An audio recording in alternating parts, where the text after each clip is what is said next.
Arabamp Folktales is back. This is our March episode featuring artist Hasan Hujairi and an interview with Deja Gould, the Chochenyo language keeper for the Shonaloni people. I'm here on Ashby Avenue in so-called Berkeley, California, Huichin, standing in front of a recently rematriated piece of land. Stay tuned, tap in for more.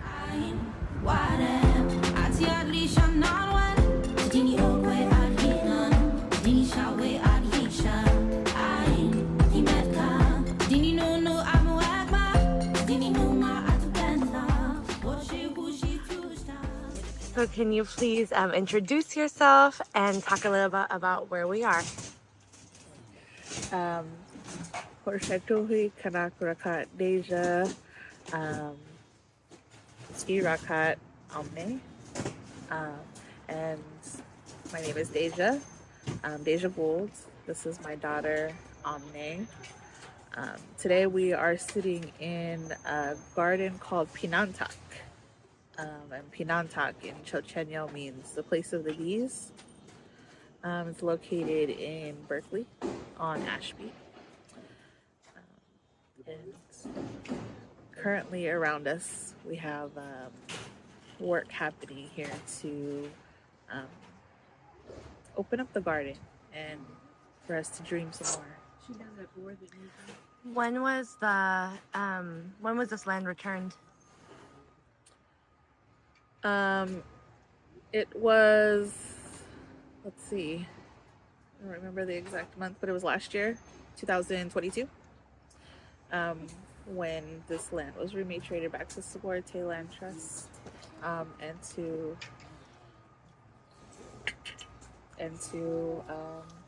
the Ohlone people. I've been born and raised here, and I think seeing the land back movement grow, develop, and then come to life, not just across the so-called U.S., but in our backyard here in the Bay Area, and really bringing attention to land back in every place that we are. I think the other thing that we've learned is that land back is the step of literally returning the land back to indigenous hands. That's just the first step. And I know that for you, you're really involved in some of the other things that land back requires. And I wanted to talk to you about language and about the relationship between language and land back, and your journey of being a language teacher, being somebody who is bringing your language into the now and teaching it. I'm wondering if you could talk a little bit more about your relationship to Chochenyo and the work that you've been doing. Yeah, I'd like to do that. Yeah, so actually my language journey started when I was in high school. It was, well, actually when I first became kind of curious about my language was probably in middle school. And then in high school, in order to graduate and for requirements, you had to take a language class and have 2 years of language. And I think what was being offered was like French and Spanish. And I didn't want to learn either one. So I was like, well, I wonder if I learn my traditional language, could that count as a requirement? But since my language, Chochenyo, was considered a dead language, and was not, widely known, I was not able to do that. So I did have to take, I actually ended up taking sign language. So it started in high school, and then after high school there was like a a little bit of a I guess a break in language, where I hadn't kind of thought about it so much.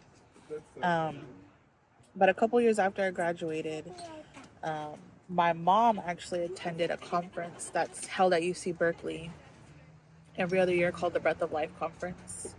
Um, and it is specifically for California Native tribes to revitalize their language who are doing revitalization work. So she attended it, and then she came back at the conference. They have different workshops about, like, how to form sentences and how to make certain sounds and things like that, and how to read symbols. And she came back from that conference after being paired up with a linguist to help her um, with a dictionary for Chochenyo. And so she had this whole book or dictionary that had our words.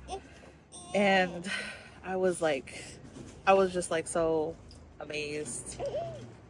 It was like really like, like I don't think I had ever seen any of our words before that.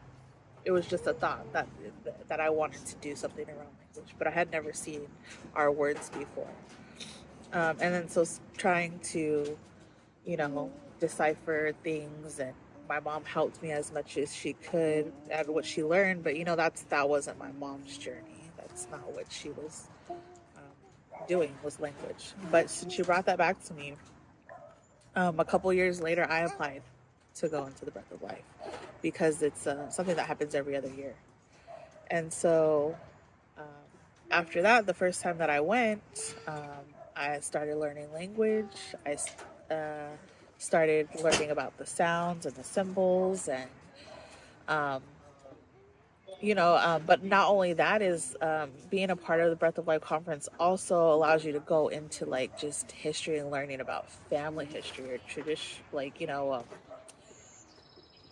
the interview process, because my great-great-grandfather Jose Guzman was actually one of the last fluent speakers of our language.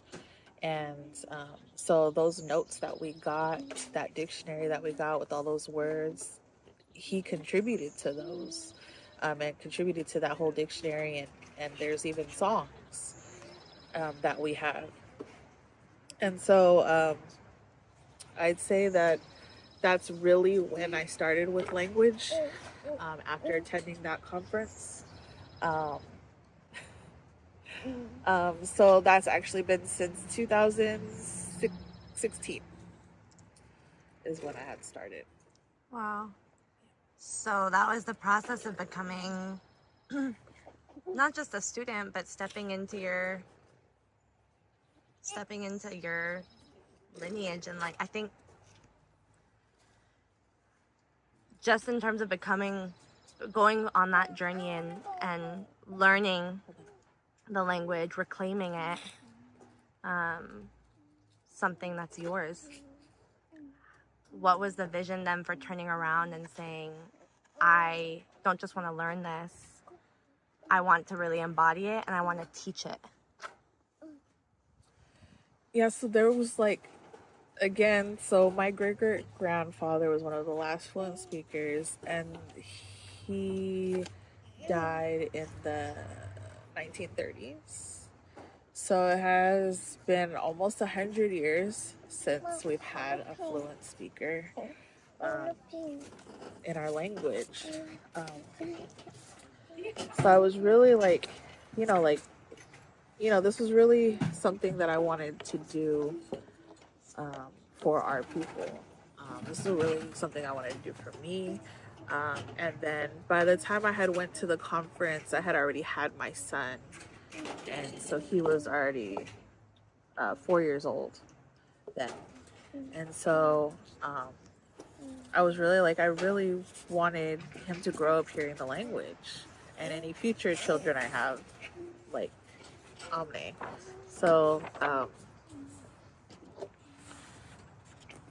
So that's really what I wanted to do. We had no fluent speakers. Nobody was really learning the language. Nobody was speaking the language. Nobody had heard of the language. So it goes on paper.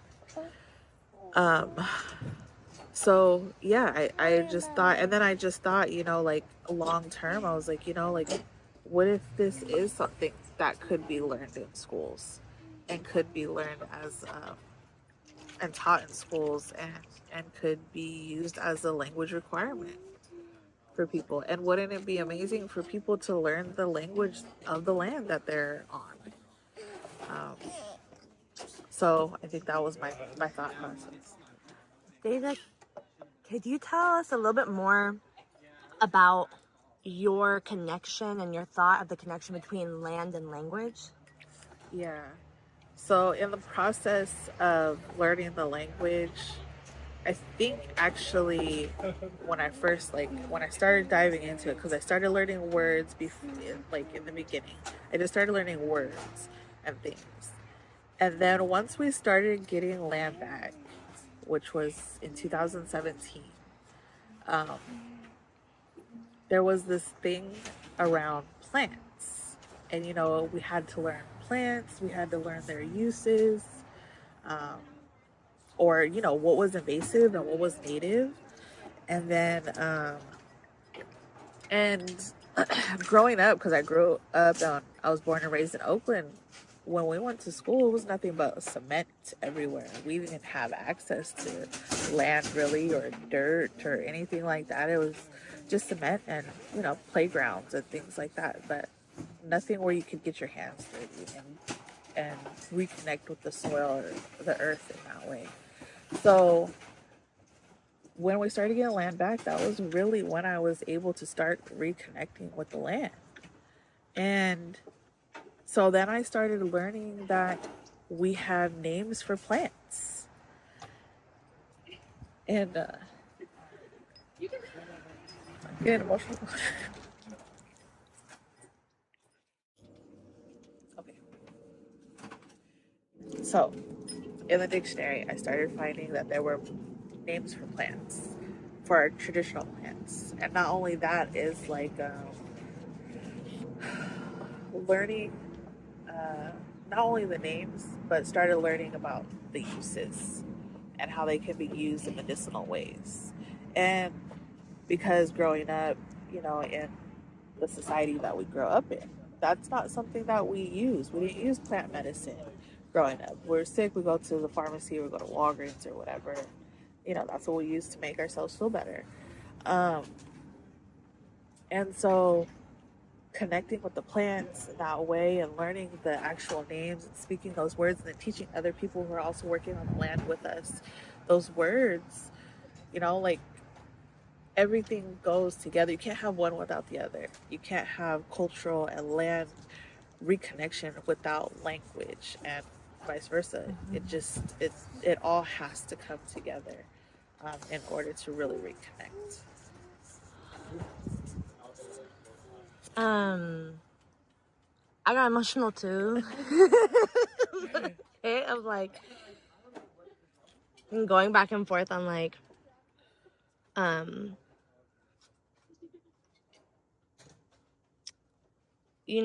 I think the power of language really connecting us to our stories and understanding of who we are.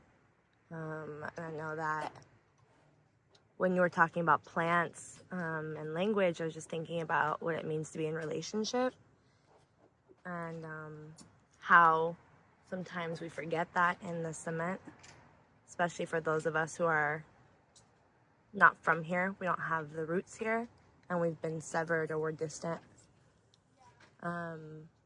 And I think,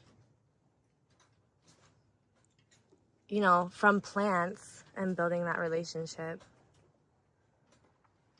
which you always have, but you can name it, you know it, you learn their stories, right? They tell you about themselves. Yes.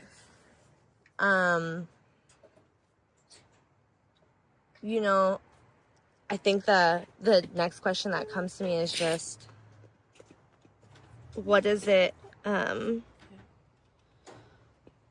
what does it look like for the next generation, for you to continue this journey? Like, what do you hope for in continuing to build the relationship with the language and your language, being able to proliferate, being able to grow, being able to be heard?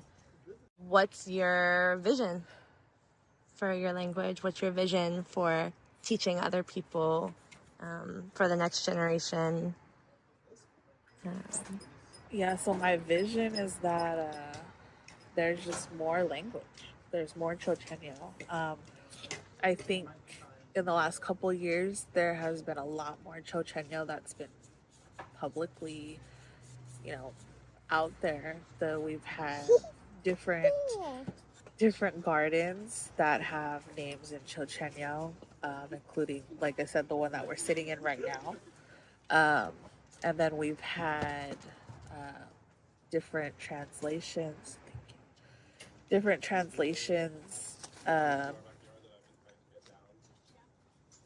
of wording or signage and things like that. Like my daughter's name is Amne, which is in Chochenyo, and it means rain.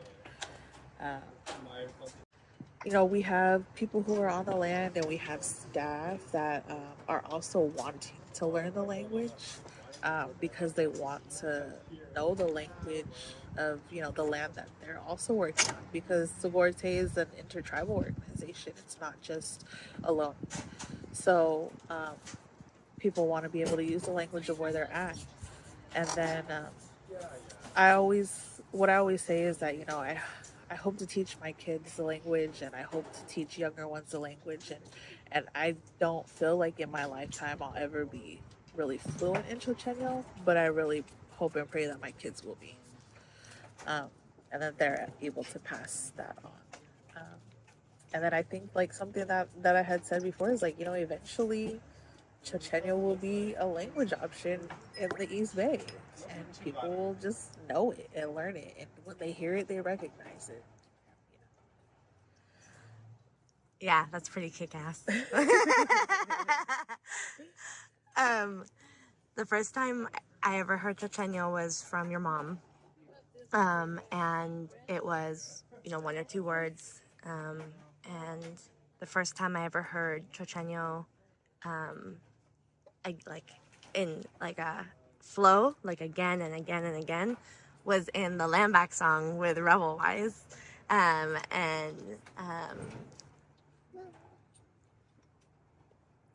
and to have Desiree singing it was pretty incredible. So I don't know if you would like to share something about writing those lyrics, and the process of making that music with Chochenyo in there. Yeah, so Desi's actually the one that approached me with that idea, because Desi is like a badass singer. She just like is incredible. She has written songs for not only like her tribe, but she has written songs for like the Tongva, and her song is not her singing, but her song is actually in a Netflix show, which is like amazing. And so she was partnered with these folks at Rebel Wise, and they wanted to create this song that was about Landback, that also included Sogorea. And then they were like, well, also like, would I be okay with them using Chochenyo in it and having a Chochenyo verse in it? And I was like, okay. I don't know what to say though. I'm not a songwriter. I'm bringing the language back, but I don't write songs or anything. And also because it was Desi, like, I trusted her. So so it was, thank you. It was over, I don't know. It feels like it happened really quickly. The lyrics were actually written when Desi came and spent the night at my house one night, and she was only at my house for that night, and she had to leave super early in the morning. So we were up until like 1 or 2 o'clock in the morning, like trying to come up with these lyrics. And that meant Desi was repeating the lines over and over and over again, trying to get the whole, rhythm down and everything and have them go together. But yeah, so it was us going back and forth of, what do we want to be said in the music video? Like, even if it's in Chochenyo and people don't necessarily know what it is, um, like we talked about, it's not really for an audience, even though like it's very pretty and it's, and it flows and it goes together. It's for us as Ohlone people and Chochenyo speaking Ohlone people to have something, and to have something that we don't have and we haven't had in a very long time. And so yeah, so it was for us, and so we came up with the lyrics, and the lyrics talks about bringing land back, bringing water back, bringing language back, and ceremony back, and our dances back, and the people together, and yeah, so I think it's very powerful garden.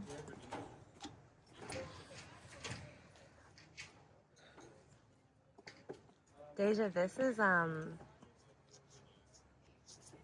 really, really a privilege and really special to be able to hear you talk about this process, because you play such an important role in it.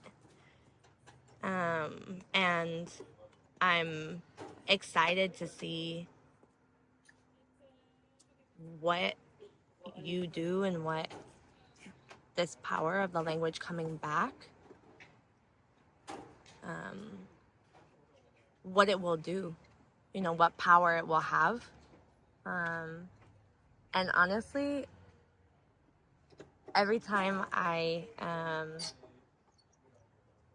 leave the Bay now to go travel, I listen to that song because it reminds me of home too. And just the vision of like Chochenyo being taught in schools here and being able to not just talk about responsibility through like the lens that we have, but being able to have young people here actually embody that, I guess how I see it, is pretty powerful, and I know that the land will react. So I'm excited to see what this future holds for us, and just recognize that you're a leader in that. And so, thank you for sharing this knowledge and wisdom, and I think also just really like the opportunity for everybody who lives here, but to do it the right way, and to do that knowing that, what it means to, to be able to walk in our own skin, Right. but to be guests. And so when you're just, one of the takeaways I have is just how grounding that is. And that's, I guess, where the power comes from. So thank you. Thank you for taking the time, and really excited to have people check out Sogorea's work and check out the plethora of work that you all are doing. Whether it's land back, language back, ceremony back, kinship back, and all of the things ahead. So thank you. Thank you so much.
Bye.